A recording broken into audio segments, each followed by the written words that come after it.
ఆదికాండము 41వ అధ్యాయము.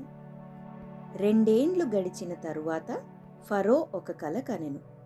అందులో అతడు ఏటి దగ్గర నిలిచియుండగా చూపునకు అందమైనవియు బలిసినవియునైన 7 ఆవులు ఏటిలో నుండి పైకి వచ్చుచు జమ్ములో మేయుచుండెను. వాటి తరువాత చూపునకు వికారమైన చిక్కిపోయిన మరి 7 ఆవులు ఏటిలో నుండి పైకి వచ్చుచు ఏటి ఒడ్డున ఆ ఆవుల దగ్గర నిలుచుండెను. అప్పుడు చూపునకు వికారమైన చిక్కిపోయిన ఆ ఆవులు చూపునకు అందమైన బలిసిన ఆవులను తినివేయుచుండెను. అంతలో ఫరో మేలుకొనెను. అతడు నిద్రించి రెండవసారి కల కనెను. అందులో మంచి పుష్టిగల 7 వెన్నులు ఒక్కదంటున పుట్టుచుండెను. మరియు తూర్పు గాలి చేత చెడిపోయిన 7 పీల వెన్నులు వాటి తరువాత మొలిచెను. అప్పుడు నిండైన పుష్టిగల ఆ 7 వెన్నులను ఆ పీల వెన్నులు మ్రింగివేసెను. అంతలో ఫరో మేలుకొని అది కల అని గ్రహించెను. తెల్లవారినప్పుడు అతని మనస్సు కలవరపడెను గనుక అతడు ఐగుప్తు శకునగాండ్రనందరినీ అక్కడి విద్వాంసులనందరినీ పిలువనంపి ఫరో తన కలలను వివరించి వారితో చెప్పెను గాని ఫరోకు వాటి భావము తెలుపగలవాడెవడునూ లేకపోయెను. అప్పుడు పానదాయకుల అధిపతి, నేడు నా తప్పిదములను జ్ఞాపకము చేసుకొనుచున్నాను. ఫరో తన దాసుల మీద కోపగించి నన్నును భక్ష్యకారుల అధిపతిని మా ఉభయులను రాజ సంరక్షక సేనాధిపతి ఇంట కావలిలో ఉంచెను. ఒక రాత్రి నేను అతడు మేమిద్దరము కలలు కంటిమి. ఒక్కొక్కడు వేరువేరు భావములు గల కలలు చెరి ఒకటి కంటిమి. అక్కడ రాజ సంరక్షక సేనాధిపతికి దాసుడై ఉండిన యొక్క హెబ్రీ పడుచువాడు మాతో కూడా ఉండెను. అతనితో మా కలలను మేము వివరించి చెప్పినప్పుడు అతడు వాటి భావమును మాకు తెలిపెను. ఒక్కొక్కని కల చొప్పున దాని దాని భావమును తెలిపెను. అతడు మాకు ఏ భావము తెలిపెనో ఆయా భావముల చొప్పున జరిగెను.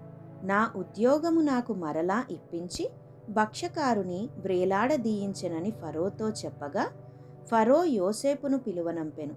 కాబట్టి చెరసాలలో నుండి అతని త్వరగా రప్పించిరి.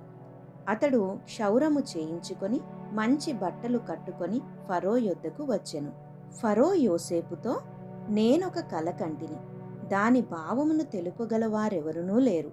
నీవు కలను విన్న ఎడల దాని భావమును తెలుపగలవని నిన్ను గూర్చి వింటినని అతనితో చెప్పినందుకు యోసేపు, నా వలన కాదు, దేవుడే ఫరోకు క్షేమకరమైన ఉత్తరమిచ్చునని ఫరోతో చెప్పెను. అందుకు ఫరో, నా కలలో నేను ఏటి ఒడ్డున నిల్చుంటిని.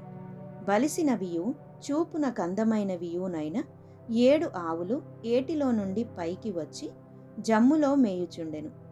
మరియు నీరసమై బహు వికార రూపము కలిగి చిక్కిపోయిన మరి 7 ఆవులు వాటి తరువాత పైకి వచ్చెను. వీటి అంత వికారమైనవి ఐగుప్తు దేశమందు ఎక్కడనూ నాకు కనబడలేదు. చిక్కిపోయి వికారముగానున్న ఆవులు బలిసిన మొదటి 7 ఆవులను తినివేశెను. అవి వాటి కడుపులో పడిను గాని అవి కడుపులో పడినట్టు కనబడలేదు.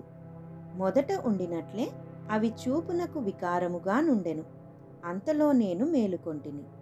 మరియు నా కలలో నేను చూడగా పుష్టిగల 7 మంచి వెన్నులు ఒక్కదంటున పుట్టెను. మరియు తూర్పు గాలి చేత చెడిపోయి ఎండిన 7 పీల వెన్నులు వాటి తరువాత మొలిచెను.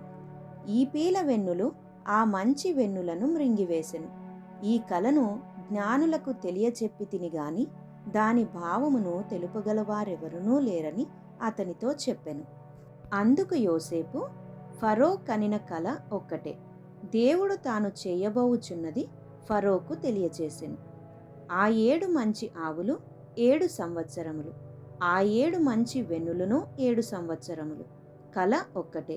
వాటి తరువాత చిక్కిపోయి వికారమై పైకి వచ్చిన 7 ఆవులను 7 సంవత్సరములు. తూర్పు గాలి చేత చెడిపోయిన 7 పీల వెన్నులు కరువుగల 7 సంవత్సరములు. నేను ఫరోతో చెప్పు మాట ఇదే, దేవుడు తాను చేయబోవుచున్నది ఫరోకు చూపించెను. ఇదిగో ఐగుప్తు దేశమందంతటను బహు సమృద్ధిగా పంట పండు 7 సంవత్సరములు వచ్చుచున్నవి. మరియు కరువు గల 7 సంవత్సరములు వాటి తరువాత వచ్చును. అప్పుడు ఐగుప్తు దేశమందు ఆ పంట సమృద్ధి యావత్తును మరువబడును. ఆ కరువు దేశమును పాడుచేయును.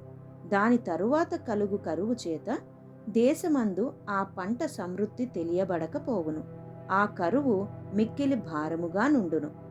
ఈ కార్యము దేవుని వలన నిర్ణయింపబడి ఉన్నది. ఇది దేవుడు శీఘ్రముగా జరిగించును. అందుచేతనే ఆ కల ఫరోకు రెట్టింపబడెను. కాబట్టి ఫరో వివేక జ్ఞానము గల ఒక మనుష్యుని చూచుకొని ఐగుప్తు దేశము మీద అతని నియమింపవలెను. ఫరో అట్లు చేసి ఈ దేశము పైన అధిపతులను నియమించి సమృద్ధిగా పంట పండు 7 సంవత్సరములలో ఐగుప్తు దేశమంతటను 5వ భాగము తీసుకొనవలెను. రాబోవు ఈ మంచి సంవత్సరములలో దొరుకు ఆహారమంతయు సమకూర్చి ఆ ధాన్యము ఫరో చేతికి అప్పగించి ఆయా పట్టణములలో ఆహారమునకు భద్రము చేయవలెను. కరువు చేత ఈ దేశము నశించిపోకుండా ఆ ఆహారము ఐగుప్తు దేశములో రాబోవు కరువు సంవత్సరములు 7 ఈ దేశమందు సంగ్రహముగా నుండునని ఫరోతో చెప్పెను. ఆ మాట ఫరో దృష్టికిని అతని సమస్త సేవకుల దృష్టికిని యుక్తమై ఉండెను గనుక అతడు తన సేవకులను చూచి, ఇతని వలె దేవుని ఆత్మగల మనుష్యుని కనుగొనగలమా అని అనెను. మరియు ఫరో, దేవుడు ఇదంతయు నీకు తెలియపరచెను గనుక నీవలే వివేక జ్ఞానములు గలవారెవరునూ లేరు. నీవు నా ఇంటికి అధికారివై ఉండవలెను. నా ప్రజలందరూ నీకు విధేయులై ఉందురు. సింహాసన విషయములో మాత్రమే నేను నీకంటే పైవాడనై ఉందునని యోసేపుతో చెప్పెను. మరియు ఫరో, చూడుము, ఐగుప్తు దేశమంతటి మీద నిన్ను నియమించియున్నానని యోసేపుతో చెప్పెను. మరియు ఫరో తన చేతినున్న తన ఉంగరము తీసి యోసేపు చేతిని పెట్టి సన్నపు నారబట్టలు అతనికి తొడిగించి అతని మెడకు బంగారు గొలుసు వేసి తన 2వ రథము మీద అతని నెక్కించెను. అప్పుడు వందనము చేయుడని అతని ముందర జనులు కేకలు వేసిరి. అట్లు ఐగుప్తు దేశమంతటి మీద అతని నియమించెను. మరియు ఫరో యోసేపుతో, ఫరోను నేనే, అయినను నీ సెలవు లేక ఐగుప్తు దేశమందంతటను ఏ మనుష్యుడును తన చేతినైనను కాలినైనను ఎత్తకూడదని చెప్పెను.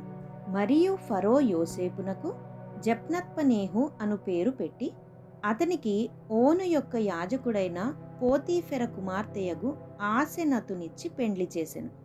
యోసేపు బయలుదేరి ఐగుప్తు దేశమందంతటా సంచరించెను.